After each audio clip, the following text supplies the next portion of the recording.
Dulu pengennya dapat suami yang kaya, tetapi dipertemukan dengan laki-laki yang sederhana tapi kaya hati. Disayang ibu mertua, dianggap kayak anaknya sendiri. Orang tua kita selalu akur, ibu ikut mudik di tempat mama mertua. Yang selalu kurindukan di rumah mertua, minum yang airnya bau rebusan kayu. Makan di luar tetap sholat, di hotel nggak bawa sarung, rok mukena untuk sarung. Keren. Ini juga lucu. Respect, gue suka banget gue yang kayak gini, sumpah. Lu keren banget bang. Hamil tua dikasih surprise. Udah punya anak juga masih tetap dikasih surprise, walaupun yang sangat sederhana. Di luar pun nggak malu ngurus anak, yang penting istrinya nggak kerepotan. Sering diajak jalan berdua tanpa bawa anak biar pacaran terus. Dikasih anak yang masya Allah tabarakallah. Aduh, gua tuh iri banget ya kayak gini, sumpah. Semoga kita nih yang para cowok seenggak-enggaknya sholatnya bisa terus terjaga. Walaupun aduh ya Allah, gue masih sholatnya agak telat-telat, tapi semoga kedepannya gue bisa memperbaiki hal ini. Gak apa-apa sederhana, yang penting dengan dia merasa aman, nyaman, dan sayang. Gak apa-apa sederhana, yang penting dia gak lupa sama Tuhannya, gak pernah ninggalin sholatnya. Aku juga sama kak, dapat lelaki yang kaya hati dan sederhana, tetapi mama papaku mintanya cari yang kaya, jadi gak dapat restu. Mau nurut tapi berat, jadi masih lanjut hubungan di belakang orang tuaku. Gimana rasanya punya ibu mertua dan disayang ibu mertua? Ibu mertua aku udah gak ada dari sebelum aku kenal sama suami. Cowok harus tahu hal ini. Rules pertama, kalau kamu deket sama cewek, coba bahas kenapa dia bisa putus sama mantannya. Kalau jawabannya nggak cocok ataupun belum jodoh, itu hal yang wajar dan emang harusnya cewek seperti itu. Tapi kalau dia ngerendahin mantannya dengan alasan semua kesalahan mantannya, fix run boy. Rules kedua, lihat cewek jangan dari cantik atau putihnya saja, percuma kalau basicnya tukang selingkuh. Dan jangan lupa lihat effortnya juga, penting. Yang ketiga, kenalin karakternya, lihat circle pertemanannya, kelakuan gak jauh-jauh dari lingkungannya. Kalau lingkungannya toksik ataupun banyak mudaratnya, please gak usah dilanjut, sayangi dirimu. Yang keempat, kalau dari awal udah tahu apa yang ada di dirinya gak cocok sama kamu, jangan dipaksa untuk dicocok-cocokin. Ingat, tabiat hampir gak bisa untuk dirubah. Jangan mau sama cewek yang dikit-dikit insecure dan suka merendahkan diri. Amankan diri dari cewek yang manipulatif. Yang keenam, kalau masih pendekatan jangan terlalu fast respon dan jangan terlalu berharap, takutnya cuma jadi bahan penasaran aja. Banyak cewek yang bilang pengen diribetin dan direpotin sama cowoknya. Ingat, cewek nggak suka sama sekali hal-hal yang ribet, so sewajarnya aja ya. Jangan terkesan butuh-butuh banget. Jangan pernah minta untuk dikenalin ke keluarganya sekalipun itu dia yang ngajak. Jangan mau ke rumah orang tuanya kalau kamu belum yakin dengan dia. Jangan dibiasain apa-apa bergantung sama dia. People come and go masih berlaku. Takutnya kamu rapuh kalau nanti dia pergi dari kehidupan kamu. Yang ke-10, kalau udah ada status tunangan tapi dia nggak mau ngeposting kamu di sosial media, itu harus kamu pertanyain ya. Jangan dibawa diam. Kalau dia udah jalan sama temen cowoknya, kamu jangan langsung percaya kalau mereka cuman sekedar teman ya. Bang, gue lagi jalanin hubungan sama cewek yang masuk dalam rules itu, tapi dia kelihatannya sayang banget sampai-sampai apa yang buat gue cemburu dia hilangin semua. Dapat jodoh di TikTok. Random banget ya. Nikah sama aku yuk, nanti aku bantu urus adik-adik kamu. Wah serius? Tentu. Kapan? Anjir, kamu yang lamar lah. Ini beneran cuk. Sudah umur 30 tahun kenapa belum nikah? Gila, ini beneran Asyam beneran nikah?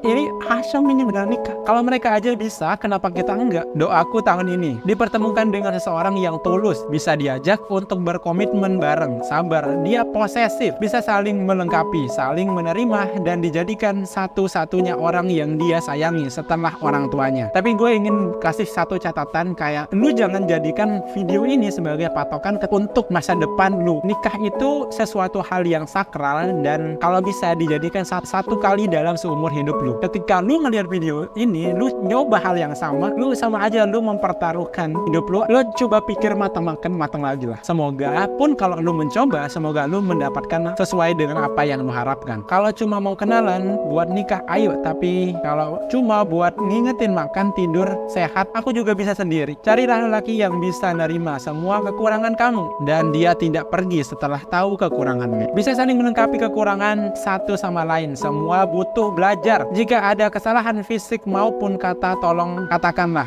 jangan berdiam diri. Kenapa wanita sering menyia-nyiakan cinta laki-laki yang seperti ini? Ketika kamu menyakiti dirinya tapi dia tetap memperlakukanmu dengan baik, ketika kamu membuat dia kecewa tapi dia tetap sabar menghadapi egomu, ketika kamu membuat salah tapi dia selalu memaafkanmu, ketika kamu membuat dia marah tapi dia tetap sabar menghadapi sikapmu, percayalah dia adalah laki-laki yang baik yang selalu ingin kamu bahagia. Mungkin kamu bisa jatuh cinta sama orang lain atau bisa menemukan laki-laki yang lebih tampan dan lebih sempurna daripada dia, tetapi percayalah kamu gak bakalan nemuin laki-laki yang setulus dia. Dan laki-laki itu berkata, aku sudah berjanji pada diriku sendiri, sesulit apapun jalannya nanti, aku tidak akan mencari kebahagiaan pada orang lain. Aku ingin kamu, hanya kamu. Dia menyuruhku untuk mencari yang lebih baik daripada dirinya. Padahal aku sudah berjanji pada dirinya, jika tidak dengan dirinya, maka tidak dengan siapapun. Aku akan menunggumu sampai rasa itu hilang dengan sendirinya. Jika rasa itu tak kunjung hilang, maka selamat, kamu adalah orang pertama dan terakhir yang aku cintai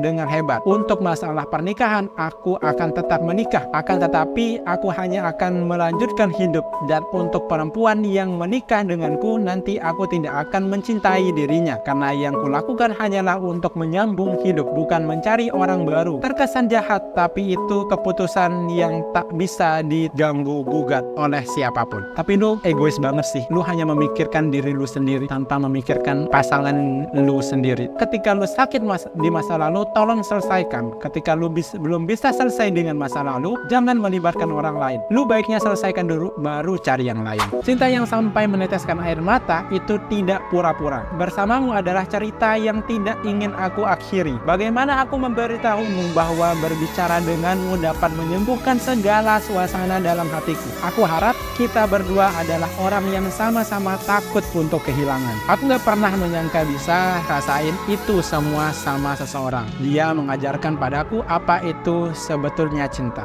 Emang kayak gimana? Plot twistnya, hubungan kami harus berakhir karena keadaan. Walaupun sebelumnya sama-sama takut kehilangan. Dan sekarang aku benar-benar kehilangan seseorang yang begitu hebat yang pernah aku temui. Semoga kita benar-benar merasakan akan takut kehilangan dan sama-sama merasakan habisnya semua cerita hanya pada satu orang saja. Itu menyenangkan, tapi tidak semua orang bisa merasakan. 27 tahun belum menikah. Yang nikah biarkan menikah, yang punya anak biarkan ngomong anaknya. Yang kayak aku gini biar jalan-jalan aja dulu. Biarkan tetangga dan keluarga yang sibuk mikirin kapan kita nikah. Aduh, kita satu garis bro. Aku juga tahun ini 22 tahun belum nikah. Nggak apa-apa, aku baik-baik aja. Kita sama-sama 97. Gimana kalau kita nikah aja? Aku udah jadi guru, insya Allah bisa cari uang dan bisa merawat mertua dengan baik. Dengerin tuh, udah diajakin, mau nggak?